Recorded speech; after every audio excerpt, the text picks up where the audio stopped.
Hi friends, thanks for stopping by. This is Vineet Mani right here and you are watching ONS Study Circle. आज की इस video में हम बात करने वाले हैं how to negotiate salary after job offer.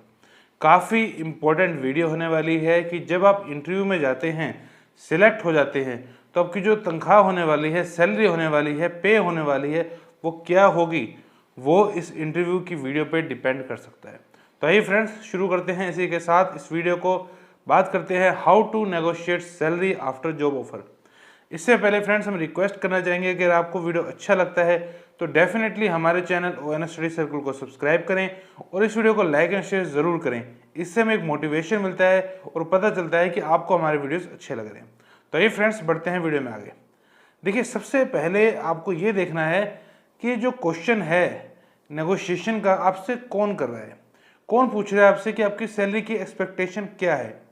क्या वो कोई कंसल्टेंसी पर्सन है, उसका जस्ट अभी कॉल आपके पास आया है, या वो कंपनी का HR भी हो सकता है जो भी आपके पास कॉल कर रहा है कि एक जॉब की वैकेंसी है और तब वो आपसे पूछ रहा है कि आपकी सैलरी एक्सपेक्टेशन क्या है। ठीक है, ये हो गया एक केस। ध्यान से समझिए, अभी उसने आपको जॉब की वैकेंसी बताई ओवर द फोन कॉल और वो पूछ रहा है कि what are your salary expectations. एक केस ये हो गया। दूसरा ये हो सकता है कि आपका मैनेजर राउंड भी कंपनी में हो चुका है, अब मैनेजर आपसे पूछ रहा है what are your salary expectations. ये दोनों ही अलग केस हैं। एक में HR या कंसल्टेंसी पर्सन पूछ रहा है, पहले ही जो वैकेंसी बताते ही पूछ रहा है कि क्या आपकी सैलरी एक्सपेक्टेशन है। वहीं दूसरी तरफ मैनेजर राउंड भी क्लियर होने के बाद मैनेजर पूछ रहा है कि क्या आपकी सैलरी एक्सपेक्टेशन है। दोनों में ही कैसे रिएक्ट करना है उस पर बात कर लेते हैं। देखिए, अगर HR या कंसल्टेंसी पर्सन पूछ रहा है कि what are your salary expectations, तो हमेशा ही आपने एक रेंज बतानी है सैलरी की।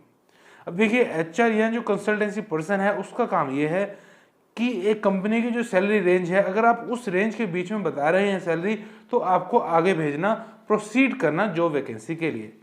ठीक है, वो आपकी फाइनल सैलरी डिसाइड नहीं करने वाले ओवर द फोन कॉल।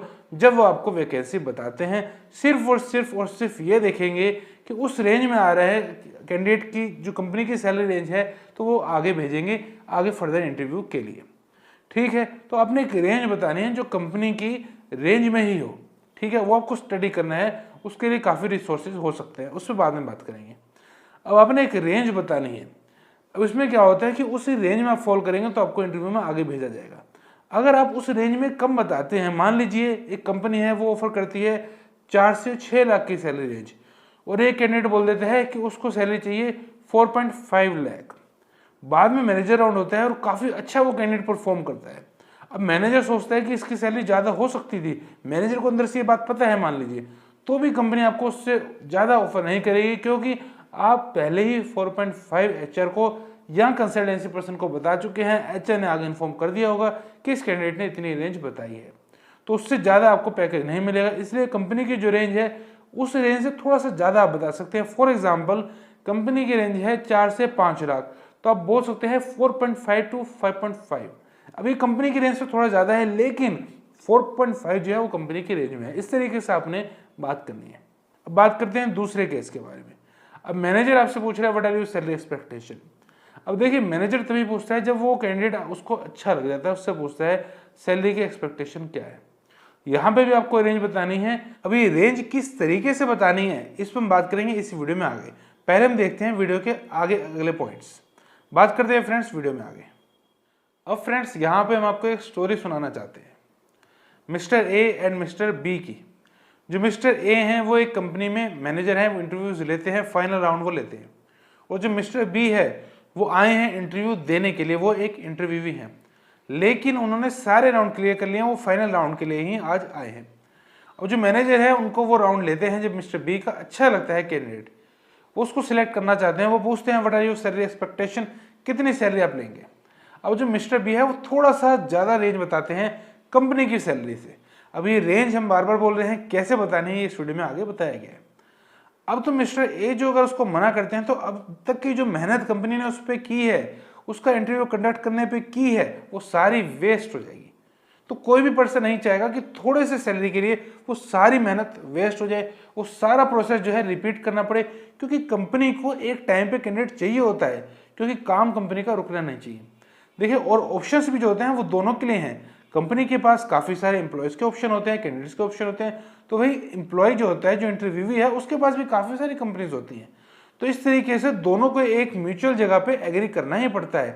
तो इस तरीके से जो है ए कभी भी रिजेक्ट नहीं करेगा थोड़े से सैलरी के लिए, कि थोड़ी सी रेंज अगर कैंडिडेट अच्छा लग रहा है तो उसको देगा। तो इसलिए आपको बिल्कुल भी हिचकना नहीं है, हेजिटेट नहीं करना एक अच्छी सैलरी मांगने के लिए। बात करते हैं फ्रेंड्स वीडियो में आगे। अब फ्रेंड्स बात करते हैं कि सैलरी नेगोशिएशन में कौन सी चीज़ आपकी हेल्प करेंगी। इसमें ध्यान से सुनिए, काफ़ी कैंडिडेट्स जो हैं अपनी स्किल्स भी नहीं बता पाते, मतलब उनको पता नहीं होता कि सैलरी जो डिमांड करनी है ज़्यादा, वो कैसे करनी है, क्यों करनी है, किस बेसिस पे करनी है। बात करते हैं, पहला आता है योर स्किल्स। जो आपके स्किल्स हैं वो आपको एक अच्छी सैलरी दिलाने में मदद करेंगे। प्लस जो एड ऑन है, ध्यान से सुनिए, जो स्किल आप लर्न कर रहे हैं वो भी आपकी मदद करेंगे एक अच्छी सैलरी के लिए। ये कैसे हो सकता है या कैसे होता है हम कह सकते हैं। देखिए, जो स्किल आप लर्न कर रहे हैं वो भी अल्टीमेटली उसी कंपनी के काम आने वाला है, क्योंकि आप उस कंपनी में स्टे करेंगे। अब बात करते हैं योर क्वालिफिकेशन।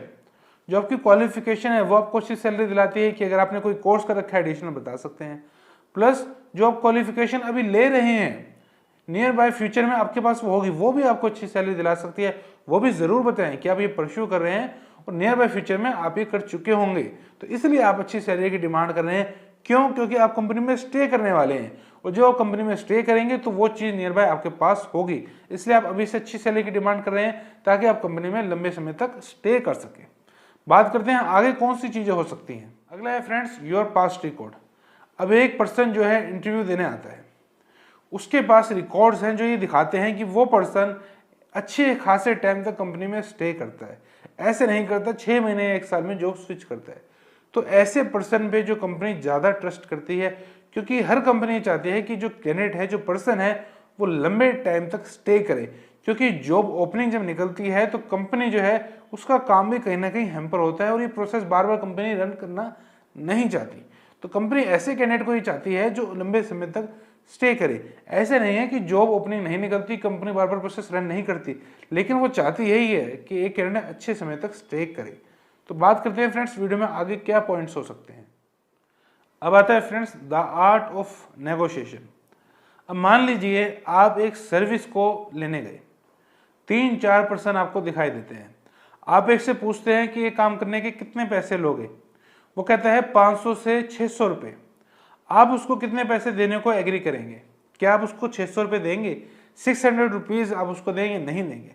आप उसको 500 रुपीज़ देंगे? नहीं देंगे। आप उसको देंगे 450 या 475, मतलब जो उसने रेंज बताई उससे भी नीचे आप उसको लेके आएंगे। सेम आपने इंटरव्यू में ये करना है। जब आपसे रेंज पूछी जाती है तो जो आपकी हायर रेंज है, ध्यान से सुनिए इस बात को, हायर रेंज में भी कुछ ऐड ऑन करके अपनी लोएस्ट रेंज बनानी है। मान लीजिए आप एग्री करना चाहते हैं 5 लाख के पैकेज पे, कंपनी की रेंज है 4.5 से 6 लाख, तो आपने ये नहीं बोलना 5 लाख, या अपनी रेंज ऐसे नहीं बोलनी 5 to 6 लाख। आपने अगर मिनिमम 5 पे एग्री करना है तो आप मिनिमम रखिए 5.5 लाख। 5.5 लाख से 6.5 लाख या 7 लाख भी बोल सकते हैं। तो इस तरीके की रेंज रखनी है। जो हमने बात करी थी द आर्ट ऑफ नेगोशिएशन, इसमें आपने ये भी ध्यान रखना है, जैसे हमने बताया था कि रेंज किस तरीके से डिसाइड करनी है। कभी भी ऐसे नहीं बोलना 5 से 10 लाख, 5 से 9 लाख, मतलब रेंज की जो लोअर लिमिट है और अपर लिमिट है उसमें इतना ज़्यादा गैप भी नहीं होना चाहिए कि अनरियलिस्टिक सा लगे। अगर आप कम गैप रखते हैं तो लगता है कि आपकी एक रियलिस्टिक अप्रोच है, और आप ये बोले कि लोएस्ट रेंज जो है वो आपकी वाकई में ही लोएस्ट रेंज है, उससे नीचे आप नहीं आना चाहते, लेकिन कंपनी फिर भी आपको ट्राई करेगी उससे नीचे लाने के लिए। तो जैसे हमने एग्जांपल दिया 5.5 आप बोल रहे हैं, लेकिन आप एग्री करना चाहते हैं 5 में भी, तो आपको 5 तक वो कंपनी लाएगी और 5 तक आप एग्री कर सकते हैं। अगर वो कंपनी आपको ज़्यादा पैकेज देती है तो ये तो अच्छी बात ही है, लेकिन आपने लोएस्ट रेंज जो बनानी है वो अपनी हाईएस्ट रेंज में ऐड ऑन करके ही बनानी है। मतलब जिसमें आप एग्री करना चाहते हैं उसको हम हाईएस्ट रेंज कह रहे हैं, उसमें ऐड ऑन करके अपनी सैलरी की जो डिमांड है उसकी लोएस्ट रेंज बनाएं, तो आप इंटरव्यू में सक्सीड कर सकते हैं, अच्छी सैलरी आप ले सकते हैं। बात करते हैं फ्रेंड्स वीडियो में आगे। अब आता है फ्रेंड्स द रिप्लाई गेम। अब देखिए, जब एक कैंडिडेट डिमांड करता है सैलरी की, तो काफ़ी बार जो इंटरव्यूअर है वो इस तरीके से रिएक्ट करता है अपने गेस्चर से, अपने फेशियल एक्सप्रेशन से, कि उसको ये सैलरी रेंज ज़्यादा लग रही है, वो सिलेक्ट नहीं करा, और वो कहता है हम आपको बताएंगे। तो जो कैंडिडेट है काफ़ी केसेस में नर्वस हो जाता है और अपनी सैलरी रेंज कम कर देता है। आपने ऐसा बिल्कुल भी नहीं करना। ये एक ट्रिक हो सकती है इंटरव्यूअर की कि वो इस तरीके से करे और आप सैलरी कम बोल दें। आपने ऐसा नहीं करना। मैनेजर राउंड के बाद ज़्यादा पॉसिबिलिटी यही है कि वो सिलेक्ट करेंगे, अनलेस आप बहुत ही ज़्यादा सैलरी बोल देते हैं तो with in the company limits है और कैंडिडेट पसंद है तो वो आपको एग्री करेंगे। इस तरीके से आपने डिमांड करनी है सैलरी की। अब बात करते हैं कुछ काफ़ी इंपॉर्टेंट पॉइंट्स पे। अगला है फ्रेंड्स द सैलरी ब्रेकडाउन। आपने ये भी देखना है कि जब सैलरी की बात आ रही है बिना हेजिटेट किए ये पूछें कि आपका सीटीसी क्या है और कैश इन हैंड क्या है। काफ़ी बार क्या होता है कैंडिडेट सोचता है मेरा सीटीसी ज़्यादा है, लेकिन उसका जो कैश इन हैंड है वो इतना ज़्यादा नहीं होता प्रीवियस ऑर्गेनाइजेशन से, या अगर वो फ्रेशर भी है तो उसको लगता है सैलरी तो ज़्यादा मिल रही है लेकिन कैश इन हैंड उसके पास उतना नहीं आ पाता। तो सैलरी का एक ब्रेकडाउन पूछ सकते हैं, यहाँ पे ये पूछे कि मेरा सीटीसी क्या है which is cost to company, और मेरा कैश इन हैंड क्या होने वाला है। काफ़ी सारी चीज़ें जो है सैलरी में वेरिएबल्स भी हो सकते हैं। अगला आता है फ्रेंड्स काफ़ी मेन पॉइंट, आपने सैलरी से रिलेटेड क्वेश्चंस बिना हेजिटेट के पूछने हैं। फॉर एग्जाम्पल कि कंपनी कैब दे रही है नहीं। अगर मान लीजिए कंपनी है वो 3000 रुपये ज़्यादा दे रही है लेकिन वो कैंडिडेट को कैब नहीं दे रही, दूसरी कंपनी कैब दे रही है, बात वहीं आ जाती है। तो आपने ये पूछना है कि कैब कंपनी दे रही है नहीं। नाइट शिफ्ट अगर है तो नाइट शिफ्ट अलाउंस कंपनी दे रही है नहीं, या फूड सर्विसेज दे रही है कि नहीं। काफ़ी सारी कंपनी फूड भी ऑफर करती है कैंडिडेट्स को। तो इस तरीके के क्वेश्चन आपने पूछने हैं, हेजिटेट नहीं करना। अब बात करते हैं फ्रेंड्स आगे के पॉइंट। बात करते हैं फ्रेंड्स काफ़ी बार ये देखा जाता है कि एक कंपनी सैलरी पैकेज थोड़ा कम ऑफर कर रही है लेकिन फिर भी कैंडिडेट्स मान रहे हैं, एग्री कर रहे हैं। ऐसा क्यों होता है? एक रीज़न हो सकता है एनी कोर्स। काफ़ी बार ये देखा जाता है कंपनी जो है जॉब के साथ कोई कोर्स ऑफर करती है जिसकी वैल्यू काफ़ी अच्छी है मार्केट में। तो अगर आपके पास भी ऐसा कोई ऑफर आता है तो आप ये देखें कि कोर्स करा रही है या नहीं करा रही, या करा रही है तो कौन सा कोर्स है और उसकी क्या वैल्यू है, उस पर भी आप थोड़ा सा नेगोशिएट कर सकते हैं। अगर थोड़ा सैलरी पैकेज कम कंपनी दे रही है लेकिन वो कोर्स काफ़ी वैल्यूएबल है तो आप थोड़ा कम पैकेज में भी सेटल कर सकते हैं सैलरी को। अब फ्रेंड्स लास्ट पॉइंट है इस वीडियो का, नो योर वर्थ। अब मान लीजिए एक कंपनी काफ़ी कम सैलरी पैकेज ही ऑफर कर रही है तो ऐसे में आपको ऑफर डिक्लाइन कर देना चाहिए। क्यों? इसका एक बहुत बड़ा रीज़न है।